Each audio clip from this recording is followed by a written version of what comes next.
जनमानसनिवासाय श्रीरामचन्द्राय नारायणं नमस्कृत्य नरं चैव नरोत्तमं देवीं सरस्वतीं व्यासं ततो जयमुदीरये। ध्येयं सदा परिभवग्नमभीष्टदोषं तीर्थास्पदं शिवविञ्चिनुतं शरण्यं मृत्यार्तिहं प्रणतपालभवाब्धिपोतं वन्दे महापुरुषते चरणारविन्दं वन्दे महापुरुषते चरणारविन्दं। परात्पर अखिलेश्वर अकारण करुणा वरुणालय भगवान कल्पतरु भगवान की लीला श्याम सुंदर श्री कृष्णचंद्र की मंगलमय कथा सुधा में भगवान नारायण के श्री चरणों में प्रणाम करते हुए एवं परम पूज्य श्री सद्गुरु के द्वारा चलाए गए यह विश्व जागृति मिशन जिसके तत्वाधान में उपदेशक महाविद्यालय में सभी धर्म शिक्षु शिक्षारत हैं, ऐसे श्री महाराज श्री के चरण कमलों में प्रणाम करते हुए हमें अज्ञान से ज्ञान की ओर ले जाने वाले, अंधकार से प्रकाश की ओर ले जाने वाले ऐसे गुरुदेव शिल्प के चरणों में प्रणाम करते हैं। उपस्थित सभागार में सभी धर्म शिक्षु उनके हृदय से विराजमान नारायण के श्री चरणों में प्रणाम करता हूँ। तत्पश्चात आज के सत्संग में प्रवेश करते हैं। भगवान की कथा, भगवान की लीला बड़ी ही सुंदर है। कहते हैं कोई भी कार्य प्रारंभ करने से पहले भगवान का नाम लिया जाता है। तो सर्वप्रथम कथा की जो महिमा है, जो मर्यादा है, उस मर्यादा को ध्यान में रखते हुए भगवान नाम संकीर्तन करें। तत्पश्चात आज की कथा में प्रवेश करें। श्री राम जय जय राम, श्री राम जय जय राम, श्री राम जय जय राम, श्री राम जय जय राम, श्री राम जय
कौशल्या के प्यारे राम, दशरथ राज दुलारे राम। कौशल्या के प्यारे राम, दशरथ राज दुलारे राम। श्री राम जय जय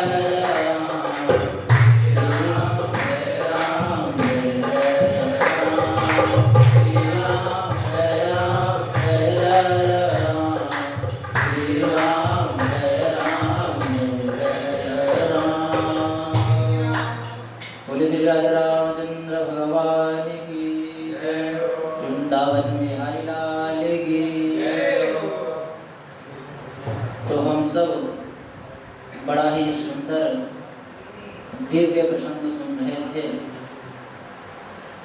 भक्त प्रहलाद जी का। प्रहलाद जी के ऊपर अनेक प्रकार की उनके पिता के द्वारा ही कुकृत्य कराए गए, लेकिन प्रहलाद जी को भगवान में प्रेम था, भक्ति थी उनकी। तो उस भक्ति के प्रभाव से प्रहलाद को कुछ नहीं। एक दिन गुरुजी कहीं गए हुए थे, प्रहलाद जी अपने शिष्यों के साथ बैठे हुए थे। प्रहलाद जी भगवान का नाम संकीर्तन कर रहे थे। तो उनके शिष्यों ने कहा कि प्रहलाद, ये जो तुम भगवान का नाम संकीर्तन करते हो, तुम्हारे पिता इसके प्रभाव से तुम्हें कई यातनाएं दी, तुम्हें इतने इतने कष्ट पहुंचाए, फिर भी तुमको कुछ भय नहीं हुआ। तो प्रहलाद कहते हैं कि जो सबको जन्म देने वाला है, सबको उत्पन्न करने वाला है, सबका पालन पोषण करने वाला है, वही तो सब कर रहा है। मेरे पिता क्या कर रहे हैं? उनके ना करने से कुछ नहीं होता। उन दैत्य बालकों के प्रश्न करने पर प्रहलाद जी ने उनको धर्मोपदेश दिया।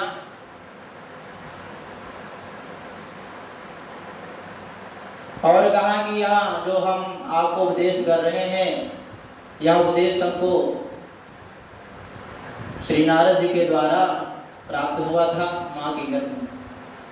फिर वो अपना इतिहास जो भी कथा सुनाते हैं कि जब मैं माँ के गर्भ में था, उस समय देवराज इंद्र ने मेरे माँ का हरण कर लिया।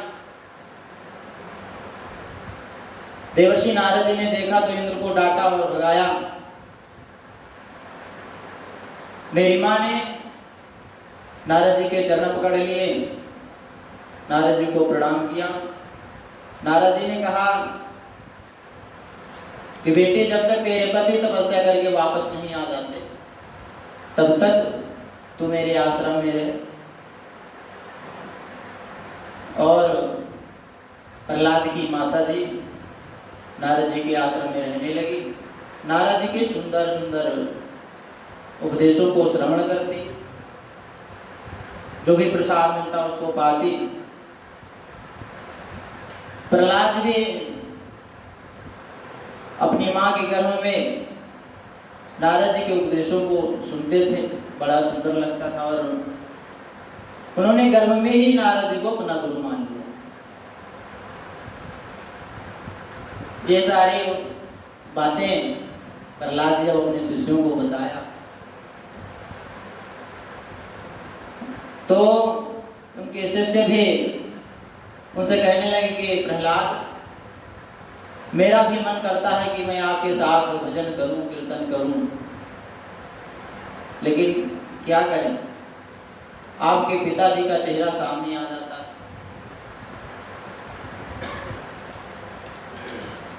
उनका क्रोध देख करके तो मेरा हृदय कांप जाता है।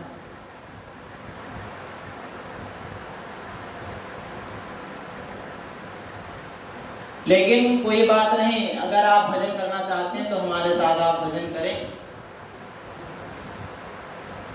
और कहते हैं कि जो प्रभु का नाम लेता, प्रभु उसका भी ध्यान रखते। जो प्रभु में प्रेम करता है, प्रभु उससे प्रेम करते। प्रहलाद जी ने बहुत सारी बातें धर्मोपदेश उन दैत्य बालकों को दिया। एक दिन प्रहलाद जी के गुरु जी कहीं बाहर गए हुए थे, सारे बच्चे आपस में बैठे हुए भगवान नाम संकीर्तन कर। तब तक गुरु जी आ गए। गुरुजी ने देखा कि ये तो सब भगवान की मस्ती में डूबे हुए, ये तो बड़ा अधर्म हो रहा है। जाकर के देखा तो फिर सन्नाटे में गुरुजी छा गए। गुरुजी जाकर के हिरण्यकशिपु को, अरे महाराज गजब हो गया,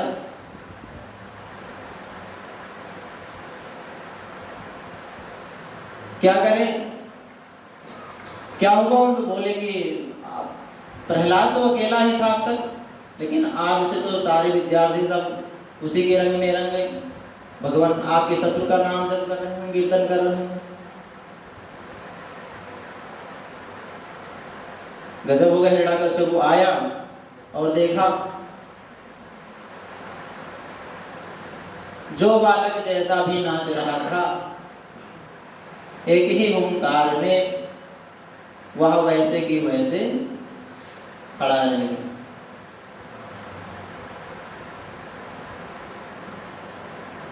प्रहलाद जी ने देखा, विद्यार्थियों ने इशारा किया कि तुम्हारे पिताजी, कोई बात नहीं, मैं सब संभाल लूंगा, देख लूंगा, आप सबको डरने की कोई आवश्यकता नहीं।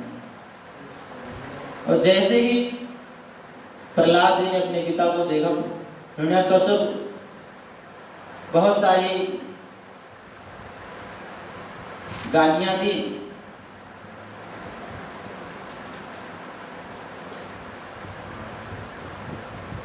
अगर हम भगवान का भजन नहीं करेंगे तो कौन करेगा? भगवान जाति पाति कुछ नहीं पूछते, जाति पाति पूछे नहीं कोई, हरि को भजे सुहरि का। भगवान जाति पाति नहीं देखते, भगवान को जो भजता है भगवान उसको भी भजते। ये यथा मां प्रपद्यन्ते तां तथैव भजामि। राजा अम्बरीश भगवान का व्रत रहते थे, एकादशी का व्रत रखते थे, भगवान में निष्ठा थी। एक दिन दुर्वासा जी महाराज जा रहे थे गंगा स्नान के लिए, और उनको प्रणाम किया, दिख गए, उनको प्रणाम किया और उनको बुलाया कि हमारे यहाँ एकादशी का उद्यापन है, आप आइए, कुछ जलपान कर लीजिए। तो उन्होंने कहा कि हम गंगा स्नान करके आते हैं।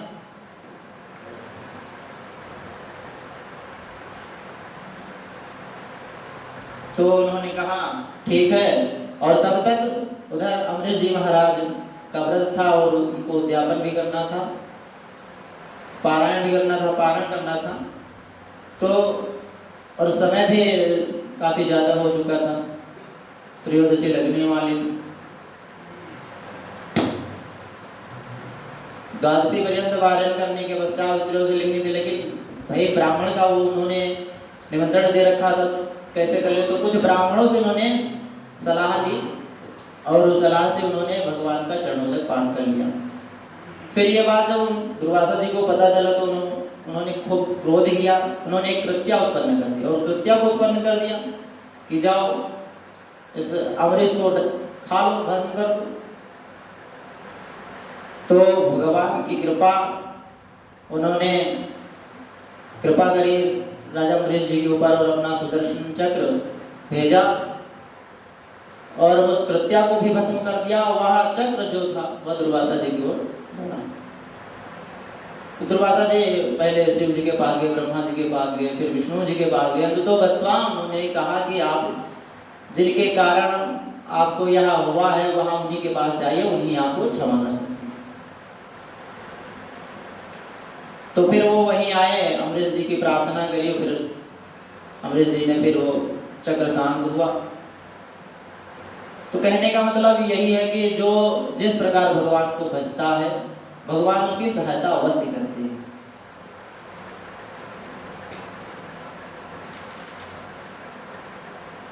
और उन दैत्यवालों के मन में जो महाभाग प्रहलाद जी की जो बात मन में जच गई, उन्होंने भगवान का संकीर्तन किया। संकीर्तन करते करते जब उनके पिताजी वापस आ गए, उनको देखा तो डांटा वाटा।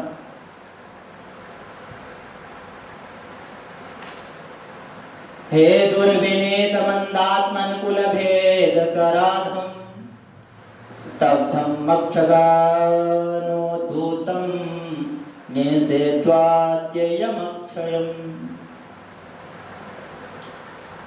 अरे दुर्विनीत, अरे मंदात्मन कुलभेदी नराधम प्रहलाद, मैंने तुम्हें समझाने का बार बार प्रयास किया, परंतु तुमने मेरी एक बात भी नहीं मानी। आज तुझे मेरे कोप से कोई नहीं बचा सकता। मैं क्रोध करता हूं तो त्रैलोक की काम हो जाता है। ऐसा कोई शक्तिशाली नहीं जो हमारा सामना कर सके। पितामह ब्रह्मा जी के वरदानों ने मुझे अमृत प्रदान कर दिया है। इतना उदंड तुमको किसने बना दिया? मेरी परवाह किए बिना मेरे विद्यालय में तुमने कीर्तन किया, सबको नचाते हो, मेरे शत्रु के नाम का कीर्तन करते हो। आज तुमसे बाद में निपटूंगा, पहले उसी से निपट लेता हूं। बताओ तुम्हारा नारायण कहाँ रहता है? प्रहलाद जी ने कहा, न केवलम में भवतश्च राजन सवै बलम बलिनाम च परेशम परेवरोमि स्थिर जंगमाये ब्रह्मादयो येन वसं प्रणीता। पिताजी, आप ये कहिए कि वो कहाँ नहीं रहता है? वहां तो ईशावास्यमिदं सर्वम्, वह तो सभी जगह रहता है, चराचर जगत में व्याप्त है।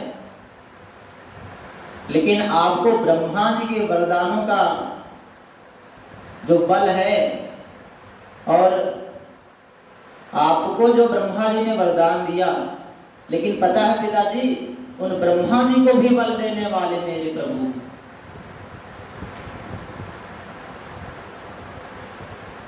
मेरे प्रभु का ही तो दिया हुआ सब कुछ है बल पराक्रम। भगवान यदि अपना बल खींच ले तो बड़े बड़े देवता सूखे तिनकों को भी नहीं उड़ा सकते, न जला सकते। यही तो हुआ एक उपाख्यान में, देवताओं को घमंड हो गया था। फिर भगवान की परीक्षा लेना चाहे तो एक तिनका दिया, और उस तिनको को भी नहीं उड़ा पाए देवता। अग्नि उसको जला नहीं पाया, वायु उसको उड़ा नहीं पाए, ऐसा अभिमान हो गया। फिर अंततोगत्वा उन्होंने प्रार्थना करी कि भगवान, ये सब आपका ही बल है, आपके ही बल से मैं यहाँ देवासुर संग्राम जीता। तो उन्हीं की कृपा से यह जो आपके अंदर जो बल है, वह बल भले ही आपको ब्रह्मा जी के माध्यम से आपको मिला हो, लेकिन ब्रह्मा जी को भी देने वाले हमारे प्रभु हैं। एक बार सीता स्वयंवर में जब वो स्वयंवर हुआ तो जो धनुष था, वह धनुष भगवान श्री राम ने उसको उठाया, पतंजा चढ़ाई और वह टूट गया। इस बात का खबर परशुराम जी को लगा तो वो आए और सभा में क्रोधित हो गए, किसने आप धनुष तोड़ा, क्या किया? तो वो राम जी ने कहा कि मैंने तोड़ा है। राम जी के ऊपर वो बार बार हर्षा उठा रहे।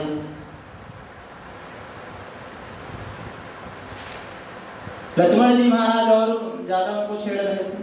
परशुराम जी की जो आंखें लाल हो गई यहाँ सब देख करके, उनका संकल्प जो था वह सुदृढ़ हो गया कि अब मैं इस बालक को मार ही डालूंगा। पर जब जब फरसा उठाने का प्रयास किया परशुराम जी ने, तब तक हाथ ने काम करना छोड़ दिया। परशुराम जी बड़े चक्कर में पड़ गए।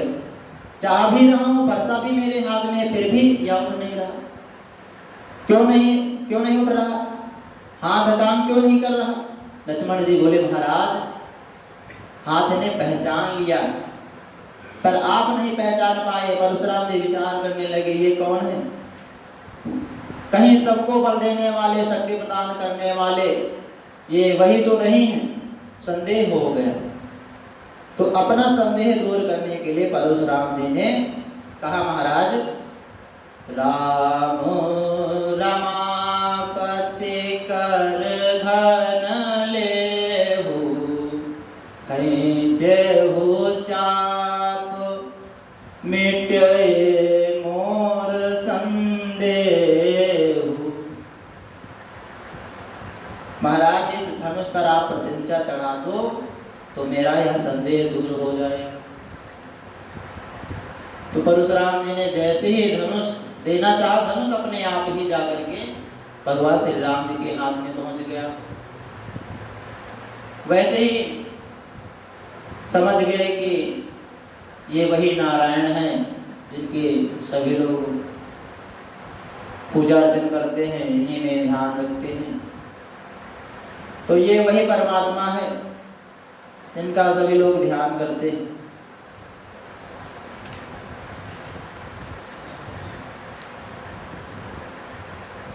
तो प्रहलाद जी कह रहे थे कि पिताजी वो तो सबको बल पराक्रम देने वाले हैं, फिर आप किस बात का घमंड करते हैं? यहाँ बल पराक्रम तो उन्हीं का दिया हुआ है। जो अपने भीतर के शत्रुओं को ना मार सके, वह बाहर के शत्रुओं को क्या ही मार सकता है?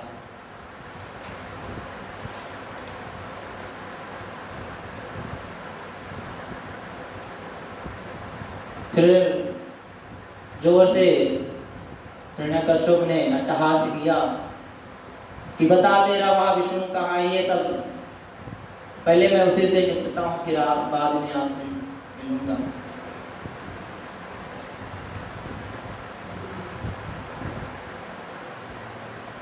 तो वह कहा कि वह प्रभु तो सभी जगह है। सामने एक स्तंभ खड़ा हुआ था, स्तंभ में देखा। कहीं कहीं ये भी सुनने को मिलता कि वह लोहे का खंभा था जो जल रहा था, उस पर एक चींटी जा रही थी। उसी को देख करके प्रहलाद जी की निष्ठा और मजबूत हो गई और उन्होंने कहा कि इस खंभे में भी वह परमात्मा है। तो प्रहलाद ने जब यह बताया तो हिरण्यकश्यप का क्रोध और ज्यादा बढ़ गया। उन्होंने उस खंभे में एक गदा प्रहार की। बड़ा ही भीषण शब्द सुनाई पड़ा और उस शब्द के द्वारा जो दैत्य थे वो मूर्छित होकर गिर पड़े।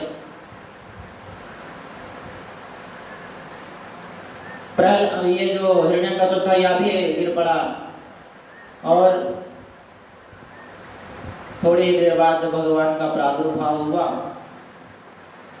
गगड़ गड़ गणानो दसन दर्श लपलपानो नरसो नरहाना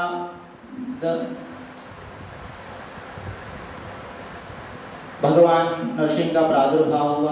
बोले श्री नरसिंह भगवान की। आइए अपनी वाणी को विराम करने से पहले भगवान नाम संकीर्तन कर लेते हैं। श्री राम जय जय राम, श्री राम जय जय राम, श्री राम जय जय राम, श्री राम जय जय राम,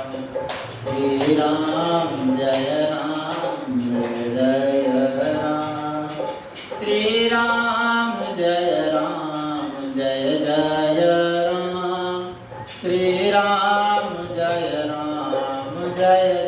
राम, श्री राम जय जय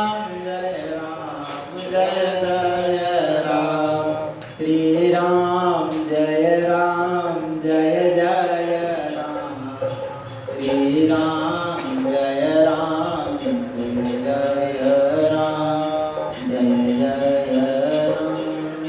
गोविंद बिहारी लाल की जय, राजा रामचंद्र भगवान की